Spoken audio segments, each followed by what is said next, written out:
Hi, my name is Koku with blackfilm.com, and I am here with the legendary Grammy Award winning Naughty by Nature rapper, actor, multifaceted, talented Anthony Treach Criss. But you guys already know that. Thank you so much for joining me. Thank you, thank you. So we're obviously here to talk about your project right now, Vanished, Searching for My Sister on Lifetime. That's coming out on January 22nd. Hmm. But you know, this weekend there was a frenzy, and I have to ask you a couple questions before we get into that project. So Okay. I did you see the Kumo Dee list of rappers that he had made a report card? No, I was hearing about it, listening to the radio, but I Okay. didn't get all of it. I was getting bits and pieces. Okay, so here's the deal. So in the 90s, Eagle Trip magazine asked Kumo D to make a list of rappers that he made. He made a report card. It was based on a Hmm. report card that he made in the 80s, and there was all these different rappers that he thought, just based on a particular like skill set, and he had his different reasons for grading, and all the rappers that he thought would be, he graded them from A to whatever. And you were one of Hmm. the few people that made the A. Wow. What?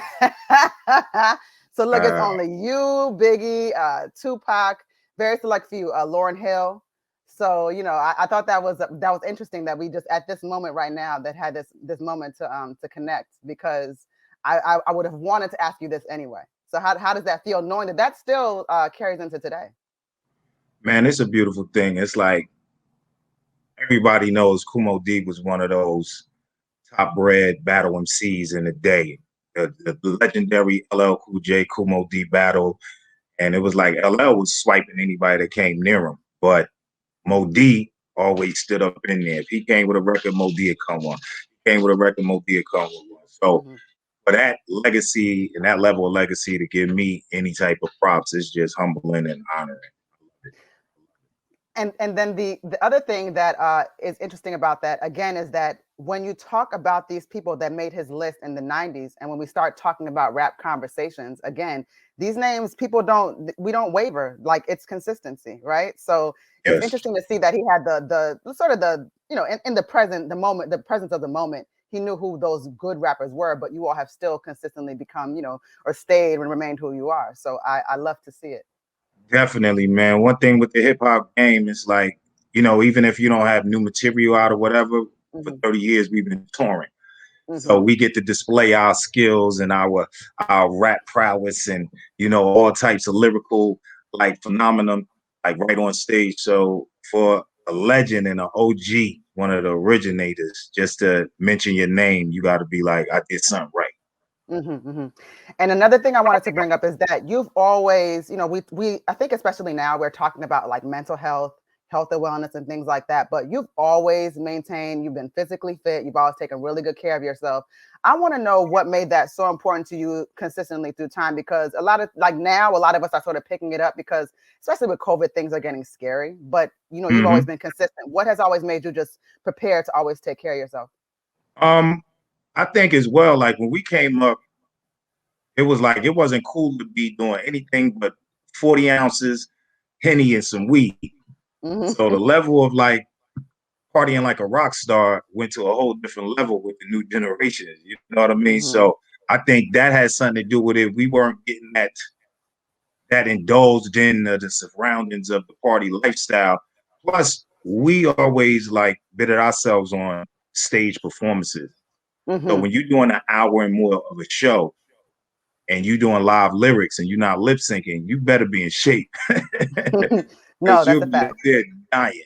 You know what I mean? And plus, it's just we always look like we want to be in the game 30, 40 years, 50 years. We always said we're gonna rock until we drop. Hmm. So with doing that, you got to take care of yourself. The mental health issue, it was like none of that, like even a conversation like mental health. It was just like, yo, if you're going through something, man up and get over it. You know what I mean? Mm. So it was a lot of we had PTSD before they even labeled it, before we Mhm. even had a record deal. You know what I Mhm. mean? So one thing was good. We had families, friends, cliques, that always kept us grounded. You know what I Mhm. mean? We didn't surround ourselves with a gang of yes homies. You know what I mean? Mhm. Like if any of our homies seen something, they'll come and could pull us over to the side and we respectfully listen. You know Mhm. what I mean? And we never wanted to look bad, not only for us as a group, but we from Illtown, East Orange, New Jersey, so we put that on the map. Mm-hmm. We had to represent that fully. It wasn't just even just a town; it was the whole state of Jersey. Mm-hmm. We had So on you our had to back. So hold yourself accountable. And I think the difference there, what you said, is that when, you know, when the elders or OGs or big homies, when they spoke to you, you all listened. A lot of times now, you know, you try to speak to somebody and it's just like you're just talking to a brick wall, you know. exactly. But I like to listen to people that have the knowledge or that can just check me and say, listen, you know, you're not looking right out here. So, you know, that's good to Yeah, know. People should know that. Yeah. definitely. So let's get into your role. Obviously, this is a very, very interesting project. I already got to watch it. So tell us about your character. It's funny. My character actually, his name is spelled Coogie. Mm-hmm. And on the set, I was asking, they was calling me Coogie. So I said, is this Coogie or Coogie? So besides that, I'll let you know it's one or the other. Probably depending on where you're from in your accent. I'll probably say Coogee. Yeah, I would too, because he's supposed to be from New York. So I say Coogie. But Coogie is your neighborhood loan shark, Mm-hmm. bully, that type of character there. Mm-hmm. And if you get into the owing him money business, owing him anything, Mm-hmm. he's a good collector. He makes good on his bet. Oh yeah, he's gonna make sure even if you're not to the point of wanting to pay, you're gonna find a way to pay. Do you like playing like those kinds of roles where you're maybe not necessarily where you're like the bad guy? You know what is funny? They always say like in Hollywood, be careful of getting typecast. You feel me? You could get if you stick to the bad guy roles, you always gonna get them. And I always said, well, if I'm in the cast, that's my type. I would play the best bad guy in the whole Hollywood if I have to. Right. And sometimes it turns around for you for the greater, because I look at Denzel, like all his career, he played the good guy. Yeah, Whole it's true. career. As soon as he played that bad guy, that's when the award came. That's when it came. That's true. And So he did a good job too. Yeah. he did a phenomenal job. Mm-hmm. So my thing is, it's like whatever role I get, I'm gonna put 1,000 up into it, but I'm gonna take the roles that come if they're all bad guys, just because I'm making sure all of those characters, you're not looking at the same bad guy each film. Okay, And you need a bad guy in the films. So call me. So like why would you turn down a check, right? I mean, you know. Yeah. And another look, a great look. It really is. And what was it like working opposite? I mean, you know, I'll say this first. I was really excited to see Jasmine Guy. So what was it like to see Jasmine Guy on set? You know, it was good to see her. And actually, we didn't have scenes together. So, and with COVID, it's like usually with films, even if I'm such a fan of the production wise value of films and stuff, I will go on my days off. I look behind the scenes, see production, see cameras, see all of that, because I've been directing, you know, videos and stuff like that just to sharpen my tools. So with COVID, like you could only come when they need you there. Ah, okay.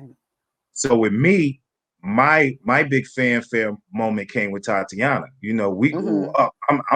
And it's like a lot. You see the actors that's when the camera start rolling, but to see her beforehand preparing and practicing the lines with her on the set, and it's like you see this as an icon in front of you. It's like Yes, she's a you legend like, too.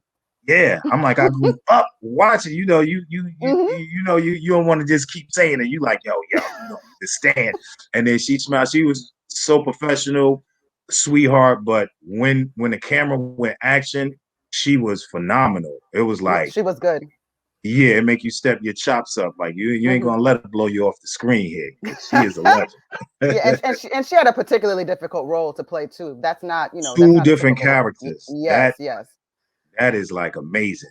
Yeah. Do that, get into that, and it's like unbelievable to be able to do that. And I thought it was much different than a lot of I've been watching a lot of Lifetime lately too, and I talked to a lot of people that are in Lifetime films, and I think it was much different than a lot of the takes on Lifetime. Obviously with that plot twist, and just seeing like where they were willing to go, and I mean even just when she was interacting with Coogie. Yeah. So I mean, what even drew you to the role in the first place? I mean, when my agent gave it to me, it's like you said, for Lifetime, usually it's not that gangster. Right. You know, it's more family orientated. So when you hear Lifetime, you know, not only is it going to be um, out there and displayed, but it's going to be promoted crazy. And they have, as far as their audience is concerned, a cult following. So Yes. you know it's going to be viewed, and people are definitely going to tune into it, no matter what.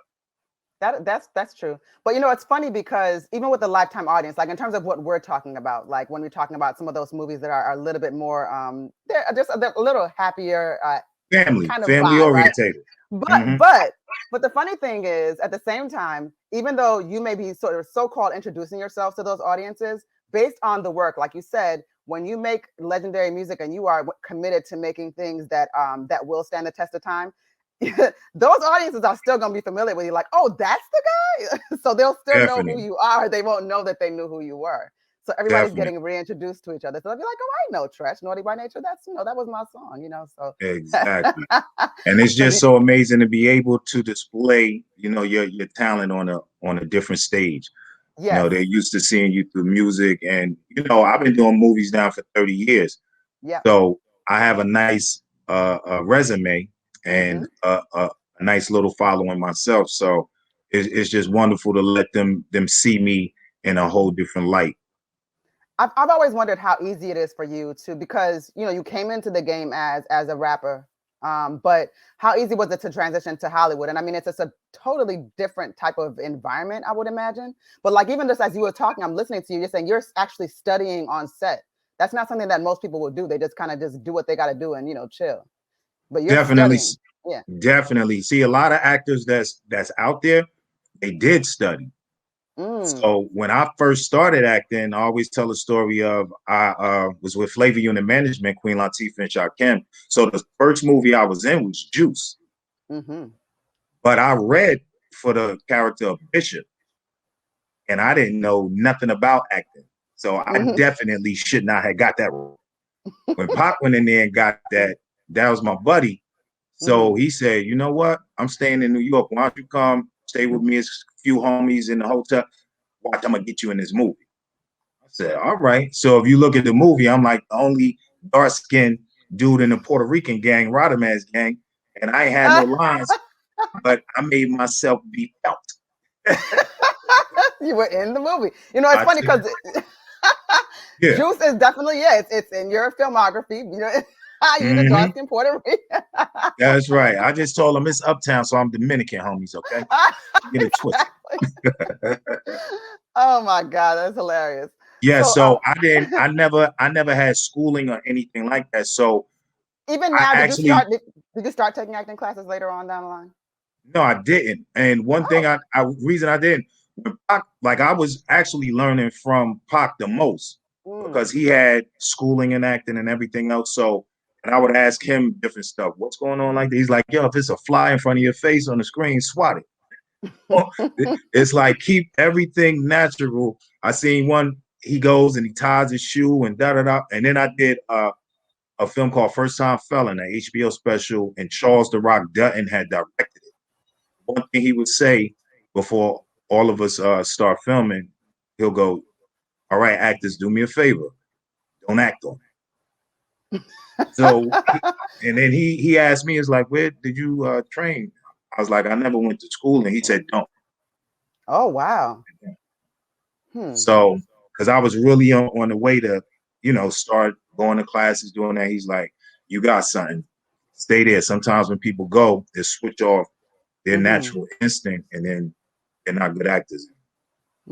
That's very interesting because I'm gonna be honest with you. I hear the like exact opposite most time, like Mm-hmm, total opposite.